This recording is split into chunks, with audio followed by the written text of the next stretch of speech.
A prominent constitutional lawyer has died after being shot outside a cafe in the Mozambican capital, Maputo. Gilles Cistac, of French origin, was a central figure in a sensitive debate about autonomy for Mozambique's provinces and decentralizing power. He said that such a move, a demand of the opposition Renamo party, would be constitutional. Maputo Central Hospital director Joao Fumane said Mr Cistac died after 4 hours of surgery. Very important figure. Earlier, a spokesman for President Filipe Nyusi said the government considered the shooting a macabre act and strongly condemned it.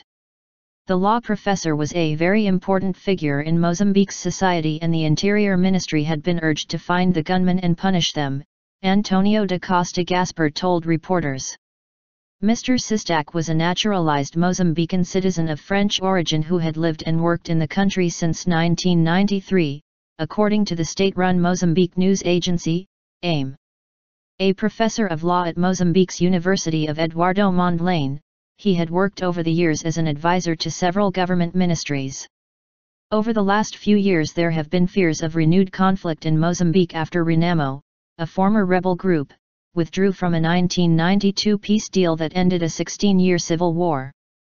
Renamo agreed to a ceasefire a few months before last year's polls, but then said the elections were fraudulent. Its MPs only agreed to take up their seats after Mr Nyusi, the newly elected president, urged them to pursue their ambitions of autonomy through parliament. The opposition party garners most of its support in the north and center of the country. Its candidate Afonso Dhlakama took 36% of the presidential vote in October.